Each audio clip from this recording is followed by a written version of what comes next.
అలాగే మళ్ళీ కిరణ్ కుమార్ గారికి ఓటేయాలంటే ఏమైనా వేయాలి అసలు జనం ఎందుకు వేయాలి? ఈరోజు గొర్రెల కిరణ్ కుమార్ అనే వ్యక్తి అధికారంలోకి వచ్చిన తర్వాత ఇంతకుముందు ఎమ్మెల్యేలు కూడా చాలామంది ప్రజలందరూ చూశారు. ఇక్కడ ప్రతిభా భారతి కానించి కళా వెంకట్రావు వరకు ఏనాడు కూడా ఒక చావుకో పుట్టుకు కానీ పెళ్ళికో పేరెంట్కి కానీ వెళ్ళే పరిస్థితి కూడా లేదు.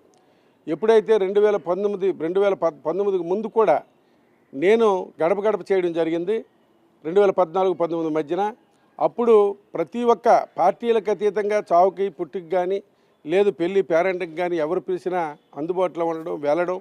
ఎమ్మెల్యే అంటే ఇంత దగ్గరగా ఉంటారా, ఇంత దగ్గరికి ప్రజల దగ్గరికి నిరంతరం ఉండాలి అనే ఆలోచన కల్పించిన నాయకుడు ముందు జగన్మోహన్ రెడ్డి గారు. అందుకు మేము కూడా అతను ఏదైతే ఇచ్చేశారో అదే విధంగా మేము కూడా నిరంతరం ప్రజల్లో ఉండడం, ప్రజల తాలూకా కష్టసుఖాలు తెలుసుకోవడం, వాళ్ళకి ఏదైనా అవసరం వస్తే వెంటనే దాన్ని పరిష్కరించే దిశగా తీసుకెళ్ళడం జరుగుతూ ఉంది. దానికే మేమందరం స్థానికులం కాబట్టే కిందటిసారి మాకు 19,000 ఓట్లు కూడా వేసి ప్రజలు మాకు గుర్తించి ఓట్లు వేయడం జరిగింది, గెలిపించడం జరిగింది.